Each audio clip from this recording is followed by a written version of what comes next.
Rachel Nichols now, who's covered the NBA since 1993, among other things, is joining us.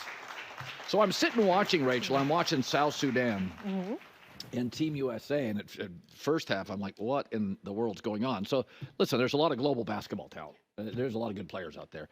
But I was telling this earlier, is I think we have more talent than we've ever had. But there is Kobe had this, Garnett. There's an old school grit. There's an old school where years ago, guys were fighting for a piece of the pie. Everybody gets their own pie. Yeah.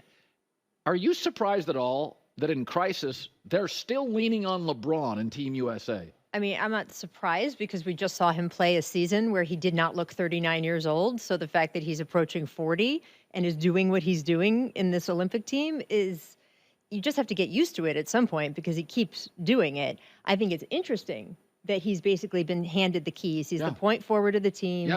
He's expected to perform in the clutch. He had a great, I mean, he really saved them in this last game. Absolutely. And, you know, I think, look, there's times Steph Curry is going to save them, right? There's times Kevin Durant is going to save them. My thing, and we've talked about this for weeks, this is going to be a tougher tournament than people think. I still think they're winning the gold medal, but there is no cakewalk here. And that's really what was driven home over the weekend. That even a team that was projected to lose by, 36 points or something like that? I thought the line was 41 or something. I'm sure by game time it was, right? But if you don't take them seriously, they can hurt you. All of these teams, even this very new team from a country, by the way, South Sudan does not have a single indoor basketball court. Luol Deng is currently building one, but everybody learns and trains outside on, you know what the rims and the concrete is like. Yeah. So this is a team that really had no right to be toe-to-toe with Team USA, but I don't think Team USA took them seriously in the way that they're going to have to do with every opponent. Team USA beat Canada, which was supposed to be a big rival of theirs. They beat Serbia, which was supposed to be a big, threat to them. So I think after that, they see South Sudan on the schedule and are like, oh, it's fine. They just didn't play defense, for the first half. And you can't do that against any of these teams. You know, it's interesting. If you go back to the end of MJ's career, there was tons of animosity on the DC team, no question. Oh, yeah. But it does say something that the team voted LeBron the flag bearer. The young players voted LeBron. And this is something that I don't think LeBron's ever quite he's never really gotten the respect he deserves on this. Michael, a lesser degree Kobe, they wore out a lot of young players. Yeah. But LeBron's well-liked. Yeah. I think the fact that he was voted on by players says something. Absolutely. And by the way, the entire Olympic team, it's not just the basketball team that voted, it was the entire Olympic team. And look, they usually give this honor to an athlete who has had several games experience, so it's someone who's a veteran of Team USA. But there's a lot of veterans of Team USA across the board on the women's basketball side in every sport you can think of. And there's never been a male basketball player from Team USA who has carried the flag. So that tells you how much of an honor and how much of an accomplishment this is. LeBron is a different temperament than Kobe and MJ, he always has been, right? Yeah. Kobe and MJ didn't care who liked them. In fact, they kind of wanted people not to like them, right? And it was just sort of winning was filling this need that they have.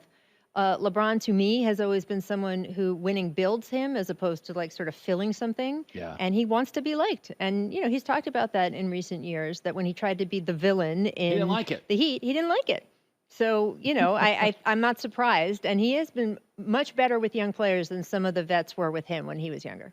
I will say that there are certain players, Anthony Davis has had, in my opinion, without waving attention to himself, Anthony Davis, more than perhaps any player in the league, has been elevated in the eyes. We've always known he has talent. Yeah.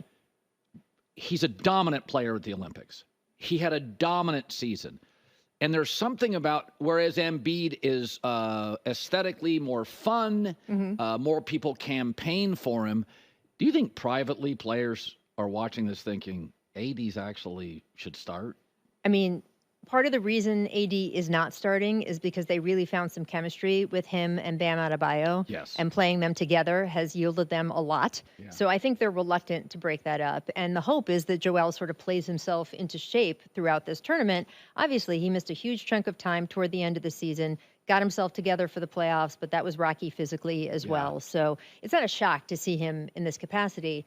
To me, Anthony Davis is, for as great as he has been, and he has a championship ring, and he has had all kinds of stats showing his dominance, I don't think he is at his peak of what he can do. I think his talent is still higher than what he's accomplished so far. Yeah. And I think that J.J. Redick is going to bring that out in him with his sort of analytical approach to the game. And I think Steve Kerr helps bring that out in him with the way he approaches the game. And then, of course, everyone plays better when there's better players around them. You have more space, you have more shooting.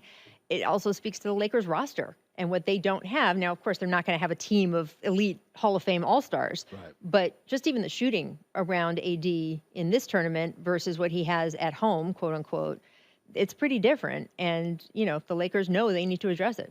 So the Summer League, here and gone, Alex Sarr, the second pick, really struggled. This was a project draft. Yeah. It was a development draft. I thought when it was all said and done, Bronny almost averaged 9, got a bunch of rebounds, played really solid defense. I thought it was a win for Bronny. Oh, I think so, 100%. And he's just dealing with a lot more than any number 55 pick, I think, ever has, right? The number 55 pick last year played 4 total minutes in the NBA. Not 4 minutes a game, 4 total minutes in the NBA. And that was a good draft. Right? And that was a good draft. So the expectation on him to have this bonkers summer league or to be able to deal with, you know, all the pressure he's dealing with has been so high. And he has risen to the occasion with some early stumbles in a way that I think shows a lot about his character. Yeah. I mean, he had people chanting in the game he sat out at the end of Summer League. By the third quarter, when the fans realized he just wasn't playing, there were people chanting, "We want Bronny, we want Bronny." How awkward is that to the rest of the guys on your team? Yeah. He's got to deal with that all the time. Yeah. So I have been on this that, and it doesn't happen to a lot of sports, but I've seen it in baseball. I've seen it in men's soccer. I see it a little in the WNBA, where if you feel somewhat slighted or ignored, it's kind of like a middle child syndrome. Yes. That sometimes in sports, you can be very insular, a little petty. Yeah. And I do think there's been this WNBA sort of, you got to pay your dues a little. Yeah. And my take is, I think Caitlin's good. I think she's getting better. I think she's a facilitator, so she'd be perfect. She's really perfect to play with other great players. Yeah. I could argue she's built for all-star games. Absolutely. Really? Yes. No, 100%. And Olympic teams. Do you think, as they look at it now, do you think maybe a little bit the Olympic women's team is thinking, God, did we have to lose to Caitlin Clark in the WNBA All-Star team? This is, of all the games we needed to win, was it kind of a, okay. Do you think there's anybody on that Olympic team that thinks, we probably just should have put her on the Well, look, the last time they did this, prior to the Tokyo Olympics, the WNBA team beat Team USA. Yes. So it's happened before. Yeah. And frankly, this is the toughest competition Team USA is going to face in this entire month. They are not going to face an opponent in the international tournament that is as talented, as hungry as we saw the WNBA team be over the weekend. And Cheryl Reeves talked about that. She said, I think this is a landmark game for our league, and it's one of the most exciting nights we've ever had, because there were so many eyeballs and so much attention on it. And part of that is, of course, due to Caitlin Clark. I mean, if you look at the voting, the top 11 players in voting for the All-Star game last year, I think it was 734,000 or something in that ballpark. The total voting this year, just for Caitlin Clark alone, was 700,000. So that not only tells you how popular she is, but tells you how many more people are voting, how many more people tuned in. More eyes. I think that most of the WNBA is actually pretty grateful for her bringing those eyeballs, and especially to an all-star game, because look at all the players that got to show off, right? Oh, that is my take. Arika was great. Angel was great. Brianna Stewie was just like a beast out there. When you're a great musical act, who you choose as your open changes careers. Yes. Like it's, I can remember, I think it was the Rolling Stones at one point choose Guns N' Roses and Guns N' Roses outperformed them. Yeah. There is something to be said. You put Caitlin Clark in these showcase games because advertisers will watch. No, 100%. And by the way, if you're a member of Chicago, there can be car dealerships. There's all sorts of local businesses that we forget. Not every ad's a national ad. No, Indiana absolutely does that. Yeah. No, 100%. Yeah.